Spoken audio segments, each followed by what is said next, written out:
Happy Friday. What's happened? What's happening? What's going on? Welcome back to another episode of the I AFYL Podcast. What an awesome and incredible Friday, June the 14th, 2024. And just so super excited about today. Here's what we're going to be talking about. Man, we're going to jump into the devil wants you to fail. And I'm going to show you how he wants you to fail and why he wants you to fail. But then we always got the remedy, man. We're going to remedy out of what the devil is up to so we can get up to what we need to be up to. How about that? So today on June the 14th, we have officially released this book, Beyond Tax Strategy. You can go check it out. Whether you, listen, if you're a business person, definitely you should grab it. If you are an inspiring business person, definitely should get it. If you're an author, a coach, consultant, someone who's doing that kind of work, you definitely want to grab it. Gives you some insights into entrepreneurship, gives you some insights into taxes, just insights. It's not, look, I did not write the book to teach you taxes. I wrote the book to get you excited about a game that you play when you go into business, because in essence, business is a game, taxes is a game. And so let's get into the game. So the devil wants you to fail. So in Matthew chapter 16, I'm going to just kind of jump into the word real quick. I haven't done this in a while. So Matthew chapter 16, there's an exchange that's happening in there. And it says in verse number 13, when Jesus came into the coast of Caesarea Philippi, he asked his disciples, saying, "Whom do men say that the Son of Man is?" It says "and," which is weird. And they said, "Some say thou art John the Baptist," which is interesting. How could some say that the Son of Man is John the Baptist when we saw that they were different people? But that's what they said. He says, "Some say you're Elijah, and then others say you may be Jeremiah or one of the other prophets." Really? Like come back from the dead, maybe. He said unto them, "But whom do you say that I am?" Guys, here's what we're talking about. We're talking about why the devil wants you to fail. And I'm going to share with you a personal testimony, a personal story of how the devil wanted me to fail. And I had to recognize, I had to become aware of how this failure could look if I didn't actually do what I need to do. So he says, "Whom do you say that I am?" Whom do you say that he is? If the Christ was standing in front of you, whom do you say he is? And then it says, "And Simon Peter answered and said," he's going to speak for everybody. Peter's that kind of guy, right? I'm going to just talk for everybody. "Thou art the Christ, the Son of the living God." Now let's think about this revelation here, because I can only imagine how difficult it would have been to really know that, wait a second, we've been praying for the Messiah. We've been asking God to come and rescue us, and to know that the Messiah is here. We'll talk about this Messiah, this Christ consciousness today as well. In verse 17, Jesus answered and said to him, "Simon Peter, blessed art thou, Simon Bar-Jonah." That's his last name. I think that's his father's name. "For flesh and blood have not revealed it unto you, but my Father which is in heaven." So right here and there, what Jesus is doing, he's letting Peter know that he's not smart. He said, "You're not smart, bro. Don't try and take credit for what you just said." So he's calling him out. And then he says unto him, "Thou art Peter, and upon this rock I will build my church." So he's saying, look, you're a pebble. You're a little guy, because Peter means little rock. And I know I used to misconstrue that, I'm going to build a rock on Peter. No, he didn't build a rock on, he didn't build a church on Peter. He built the church on himself. It's just that he's letting Peter know, you're little. I'm the rock. This is where I'm going to build my right, and the gates of hell should not prevail against it. So when we think about the devil, right, the devil wants you to fail. The devil's asking for you to lose. And think about, Jesus said, well, nothing is going to stop what I'm going to do. Now, he didn't say this, but he could have, because I know who I am and I know whose I am. Nothing shall prevail against it. And I will give you, Peter, the keys of the kingdom, that whatsoever you bind on earth, you shall bound in heaven. Whatsoever you loose on earth will be loosed in heaven. And then he charged disciples not to say anything. I'm going to jump down. Verse 23, but he turned to Peter, because Peter then had some back and forth with him. And the back and forth, let's go ahead and read it. From that time, Jesus began to show his disciples, in verse 21, how that he must go to Jerusalem, suffer many things of the elders, the chief priests and scribes, and be killed, but be raised again on the third day. Verse 22, then Peter took him and began to rebuke him. So here is the Son of God. Here is the Christ, the Messiah. And Peter, the little guy, is going to try and rebuke him. But he says, be it far from me. This ain't going to happen on my watch, bro. Verse 23, it says, but he turned and said to Peter, get thee behind me, Satan. Thou art an offense to me, for thou savorest not the things that be of God, but those that be of men. So that was Matthew chapter 16. I think we went from 13 down to 23. The devil wants you to fail. And the prime reason how the devil would like you to fail is that the devil cannot block your blessing. He can get you to believe something that is not true. So imagine your blessing. Imagine what God has done in you already. Imagine, what God has already set up for you. Imagine the gifts that you already have, the talents that you already have, the skills that you can continue to develop. Imagine all of that. And then what the devil does, he says, I've got to get them to believe something else about them. And if I get them to believe something else about themselves, they'll block what it is that they already have. I looked at that. Well, I had I'm listening to I'm in my inspirational period in the morning, between 6 and 9, I'm in an inspirational period.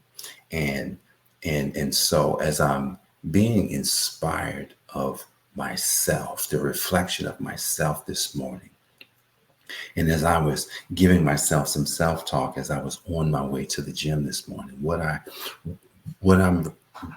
I'm realizing is that it wasn't any external circumstance that blocked.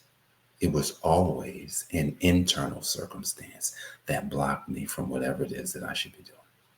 It's internal. It's not external. See, a lot of times we think that, well, it's because I don't have certain things, and that's why things don't go. When oftentimes it's the fact that there's something on the inside that happens when we need to step up, when we need to step in, and when we need to step around or step out to do something good. And oftentimes what we do is we go back and use a limiting belief. We don't know that we're doing this. And this is what the devil does. He gets us to believe things that ultimately is a lie against what it is that we should be doing. Just like Peter already knew who God, he knew the Son of Man. He knew who Christ is. He knew what Christ was here for, but he didn't understand it fully. And so when Christ now is revealing to him, he said, all right, I'm gonna give you guys the plan. I'm gonna let you know what the plan is. He didn't tell them they wasn't gonna like it. I'm gonna tell you what God's plan is for my life. Imagine this, you go to someone, you say, here's what God's plan is for my life. And you start telling them how you're going to be rich, how you're going to do all these things, and how all these things are going to happen around you. And then someone says to you, but you can't do that. You don't have any experience of that. And in Christ, because of what Christ had to do, It was dark. Christ's like, yo, man, I'm going to be betrayed.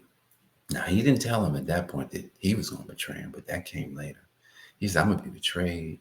The people that, you guys know, they're going to turn me in. They're going to make sure that I die. But he did say, I'm going to raise again. I'm going to come back from the dead. Once he would have told me, I'm coming back from the dead, I'm like, wow, you're going to come back from the dead? Oh, I can't wait. This is going to be good. Man, it's going to be painful, but this is going to be good. And here it is, Peter. It's like, nah. I believe, this is what I believe, that ain't happening. So Peter partnered with a lie, but Jesus had to let him know, bro, even though he said, get thee behind me, what he was saying, the word Satan, it doesn't mean what we think it means. It just means, it means adversary. Like Satan is your adversary. So he's saying like, there's get thee beyond me, adversary. You're against what it is that I have to do. So I want you to move out of the way. So he's not like really talking to Peter. He's more so talking about the adversary in between him and Peter. And he's like, get out of here. Because this is what God has ordained.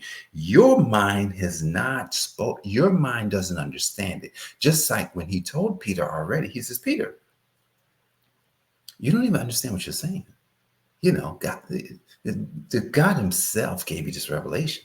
So don't try and act like you know something, because you don't. So let's get practical, because this is all practical stuff. We all have things. We all have things that we know we got to do. But then the question is, are there things that we know we got to do that then we allowed ourselves to believe the lie? I did. Yeah.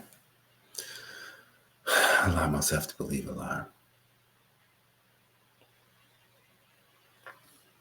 When I asked God to enable me to be able to write 80 plus books. It's crazy. It's kind of like, when I said it, I just like, well, Dr. Miles is gone. I think he wrote like 60 something. I said, but what if I wrote 80? It's kind of like James and John. Like in the story of the disciples, James and John, they were jockeying for position. They wanted to be at the left hand and the right hand of Jesus. They were like, man, you know what? Jesus done already called out Peter. He told Peter who he was, changed his name. He was the only person who did. He's like, dang. And so they were jealous. They were jealous that Peter, it looked like Jesus was favoring Peter. And he's just like, man, they was like, listen, we got to get our spot. So they connived so that they can then ask Jesus. Well, in the scripture, their mother asked Jesus, hey, man, look, make us 1 and 2, left hand and right hand. He's like, you don't even know what you asked for. Do you know what you asked for? Are you willing to go through what I'm going to go through, in order to even get to where I'm going? Are you willing to do that? Oh, yeah. Because they didn't understand it. I mean, obviously they had to go through it, and they suffered and they were good with it. It's just that at the time they didn't understand it. So when I asked God about these books, I didn't understand what I was asking for. I didn't know what it really took to be an author, an author of the stature of a Dr. Miles Monroe, who did not have to advertise anything. He lived in Bahamas. He did not have to move to some other place of prosperity to become like rich and famous and all these things. I mean, not that he didn't promote it. He just wasn't. And so for me to ask this thing, it's like, geez, I'm sure God was like, do you even understand? He says, I'm giving it to you. He said, but you better get ready. And the first 2 times that I wrote the book, I wasn't ready. I wrote 2 books. I wrote 2 books first. Gave me another book. He gave me an idea this morning for another book, which is kind of wild. Wrote 2 books. And just kind of, he's like, you don't even understand what you asked for. So when he gives me this book, and he says, now you got to do something different. Now you got to actually live out some stuff that you aren't living. You know, guys, the devil wants us to believe that we are not worthy. The devil wants us to believe that we're not worthy. And the thing about that is, it's okay because we're not worthy. We're sinners. It's just that what God wants for us is that, yes, he wants us to realize that, yes, we cannot do it on our own. But when we stay connected to who he is, we are then worthy to do what he is going to do and what he is doing in us. But the devil wants us to stay in this unworthy so that we don't even do anything. I mean, 1,040 episodes on this podcast, probably another 12 to 1,300 enlightenment broadcast videos and audios that I did on Facebook, over the course of 2017, 18, and 19, and then the beginning of 2020. So when I look back on the ask, when I look back on, who I know that I am versus who I was acting like, I say to myself, wow, it was a lie. And so today, here's what we all should do. We should all look for and become aware of at least one lie that we've allowed ourselves to believe about ourselves. And when I say believe, what happens is belief does turn to knowing. It does. So usually something like this, it turned to a knowing. And knowing, when you know something that is a lie, that's really called a stronghold. It's even harder to break.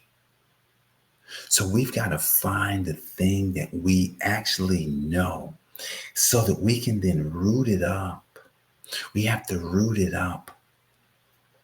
By rooting it up, we allow God to then put in the nutrients that we need to flourish on the level that he's already prepared for us. So look, man, the devil has no power. The devil is literally powerless.